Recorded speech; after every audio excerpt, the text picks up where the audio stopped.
السلام علیکم۔ سارہ کے الفاظ میں خوش آمدید۔ ایک زمانے کی بات ہے، ایک خوشحال اور وسیع سلطنت پر ایک انصاف پسند بادشاہ حکومت کرتا تھا۔ اس کے خزانے سونے، چاندی، جواہرات اور قیمتی اشیاء سے بھرے ہوئے ہوتے تھے، مگر بادشاہ کی سب سے قیمتی دولت اس کی اکلوتی بیٹی شہزادی سارہ تھی۔ سارہ نہ صرف خوبصورت تھی بلکہ نرم دل، سمجھدار اور اپنے والدین کی فرمانبردار بھی تھی۔ بادشاہ اپنی بیٹی سے بے حد محبت کرتا تھا اور اس کی خواہش تھی کہ اس کی شادی کسی دولت مند یا بڑے خاندان کے شخص سے نہیں، بلکہ ایک ایسے انسان سے ہو جو حقیقت میں نیک، متقی، امانت دار اور نمازی اور اللہ سے ڈرنے والا ہو۔ وہ اکثر ملکہ سے کہا کرتا، مجھے اپنی بیٹی کے لیے محل نہیں، ایک ایسا دل چاہیے جس میں اللہ کا خوف اور انسانوں کے لیے رحم ہو۔ اسی سلطنت کے ایک پرانے محلے میں ایک شخص رہتا تھا جو چوری کرنے میں بے حد ماہر تھا۔ وہ اتنی صفائی سے ہاتھ صاف کرتا تھا کہ کسی کو اس پر شک تک نہ ہوتا۔ ایک رات اس کے دل میں خیال آیا کہ آخر کب تک چھوٹی موٹی چیزیں چراتا رہوں؟ اگر ایک بار شاہی محل میں داخل ہو جاؤں تو زندگی بھر کے لیے دولت حاصل ہو سکتی ہے۔ چنانچہ اس نے بھیس بدلا، رات کی تاریکی کا فائدہ اٹھایا اور شاہی محل کی بلند دیوار عبور کر کے اندر داخل ہو گیا۔ وہ دبے قدموں آگے بڑھ رہا تھا کہ اچانک بادشاہ کے کمرے کے قریب سے گزرتا ہوا اسے اندر سے گفتگو کی آواز سنائی دی۔ وہ رک گیا اور دیوار کے سائے میں کھڑے ہو کر سننے لگا۔ بادشاہ اپنی ملکہ سے کہہ رہا تھا کہ آج شہزادی سارہ کے لیے ایک اچھا رشتہ آیا ہے، خاندان بھی معزز ہے، دولت بھی ہے، مگر میں یہ رشتہ قبول نہیں کروں گا۔ ملکہ نے حیرت سے پوچھا، آخر کیوں؟ بادشاہ نے گہری سانس لے کر جواب دیا، کیونکہ مجھے اپنی بیٹی کے لیے صرف اچھا خاندان نہیں چاہیے، میں ایک ایسا شخص چاہتا ہوں جو دل سے نیک ہو، جس کی زندگی نماز، عبادت، سچائی اور تقوی سے بھری ہو۔ دولت تو آج بھی ہے اور کل نہیں، لیکن انسان کا کردار اس کی اصل پہچان ہے۔ یہ الفاظ چور کے دل میں تیر کی طرح اتر گئے۔ پھر اچانک اس کے ذہن میں ایک عجیب سی ترکیب آئی۔ اس نے سوچا، اگر میں بھیس بدل کر نیک آدمی بن جاؤں، بادشاہ کو متاثر کر دوں اور شہزادی سے شادی کر لوں تو مجھے دولت بھی مل جائے گی اور زندگی بھی بدل جائے گی۔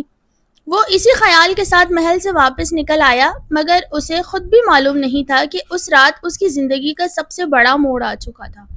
اگلی صبح وہ ایک ایسی مسجد میں جا بیٹھا جہاں لوگ عبادت اور تلاوت کے لیے آئے تھے۔ اس نے فیصلہ کیا کہ کچھ عرصہ تک ایسا ظاہر کرے گا جیسے وہ دنیا سے بے نیاز، عبادت گزار اور پرہیزگار شخص ہے۔ وہ نماز پڑھتا، قرآن کی تلاوت کرتا، ذکر میں بیٹھا رہتا اور لوگوں سے انتہائی نرم لہجے میں بات کرتا۔ شروع میں یہ سب ایک منصوبہ تھا، مگر دن گزرتے گئے تو عجیب تبدیلی آنے لگی۔ جس وقت وہ اللہ کا نام لیتا، اس کے دل میں ایک ایسا سکون اترتا جس کا تجربہ اس نے کبھی اپنی چوریوں سے حاصل نہیں کیا۔ رات کو جب دوسرے لوگ سو جاتے تو وہ خاموشی سے بیٹھا اپنے گزرے ہوئے دنوں کو یاد کرتا، اور پہلی مرتبہ اسے اپنی چوریوں، جھوٹ اور لوگوں کا نقصان کرنے پر شرمندگی محسوس ہونے لگی۔ کچھ ہی عرصے میں اس کی شہرت پورے علاقے میں پھیل گئی۔ لوگ کہنے لگے کہ مسجد میں ایک ایسا شخص رہتا ہے جو دنیاوی خواہشات سے بے نیاز ہے اور ہر وقت عبادت میں مشغول رہتا ہے۔ کسی نے اس کے بارے میں بادشاہ کے وزیر کو بتایا۔ وزیر نے جب یہ بات بادشاہ تک پہنچائی تو بادشاہ کی آنکھوں میں امید کی چمک پیدا ہو گئی۔ اس نے کہا، شاید جس انسان کی تلاش میں اتنے عرصے سے ہیں وہ ہمیں مل گیا ہے۔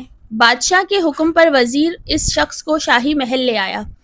چور کا لباس سادہ تھا، چہرے پر عبادت کی سنجیدگی تھی اور انداز میں عاجزی تھی۔ بادشاہ نے اسے غور سے دیکھا اور کہا، میں نے تمہاری نیکی اور تقوی کے بارے میں بہت کچھ سنا ہے۔ اگر تم راضی ہو تو میں اپنی بیٹی سارہ کا نکاح تم سے کرنا چاہتا ہوں۔ یہ سنتے ہی وہ شخص خاموش ہو گیا۔ جس مقصد کے لیے وہ مسجد میں بیٹھا تھا وہ مقصد اس کے سامنے موجود تھا۔ دولت، عزت، شہزادی اور شاہی زندگی، سب کچھ ایک لمحے میں اس کی پہنچ میں تھا، مگر اسی لمحے اس کے دل میں ایک اور آواز آئی تھی۔ اسے اپنی پہلی رات یاد آ گئی جب وہ محل میں چوری کرنے گیا تھا۔ اسے وہ لمحہ یاد آیا جب اس نے جھوٹا روپ اختیار کیا تھا۔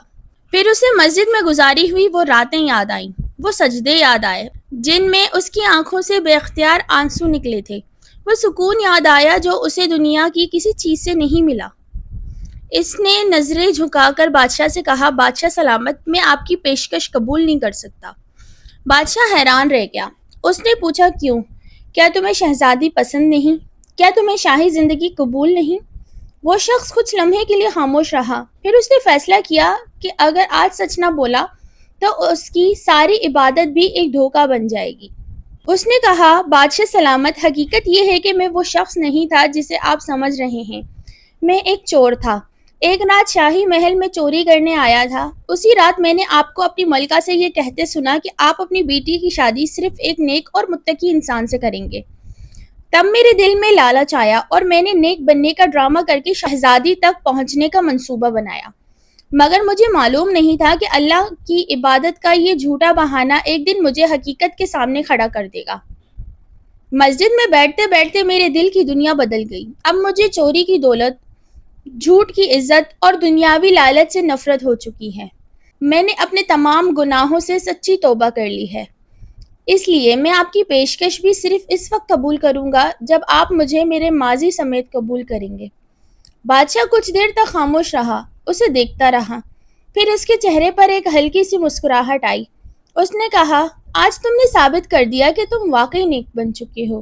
اگر تم لالچ میں آ کر میری بیٹی سے شادی قبول کر لیتے اور اپنا راز چھپا لیتے تو شاید تم کبھی میرے قابل داماد نہ بنتے، لیکن تم نے دولت، شہزادی اور اقتدار کے سامنے بھی سچ بولنے کو ترجیح دیا۔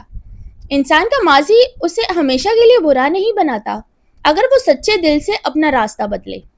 بادشاہ نے اپنے وزیر کو حکم دیا کہ اس شخص کے ماضی کی وجہ سے اسے رسوا نہ کیا جائے۔ اس نے اس کی توبہ اور سچائی کو قبول کیا۔ شہزادی سارہ کا نکاح اسی شخص سے کرنے کا فیصلہ کر لیا۔ کچھ عرصے بعد شاہی محل میں سادگی اور خوشی کے ساتھ ان دونوں کی شادی ہو گئی۔ وہ شخص جس رات خزانہ چرا کر نکلا تھا، وہ اپنی زندگی کا سب سے بڑا خزانہ لے کر واپس لوٹا، اللہ کا خوف، سچی توبہ، عزت اور ایک نئی زندگی۔ اس نے باقی عمر کبھی چوری کی طرف پلٹ کر نہیں دیکھا۔ شہزادی سارہ کے ساتھ اس نے محبت، احترام اور سکون سے زندگی گزاری، اور سلطنت کے لوگ برسوں تک اس واقعے کو مثال کے طور پر سناتے رہے کہ کبھی کبھی انسان کسی مقصد کے لیے غلط راستے پر قدم رکھتا ہے، مگر اگر سچائی کا راستہ مل جائے تو وہ دل سے بدل جائے تو اس کی پوری زندگی بدل سکتی ہے۔ اصل کامیابی یہ نہیں کہ انسان کبھی گناہ نہ کرے، بلکہ یہ ہے کہ گناہ کے بعد سچے دل سے پلٹ آئے اور دوبارہ اس راستے پر نہ چلے۔ جڑے رہنے کا شکریہ، اپنا خیال رکھیے۔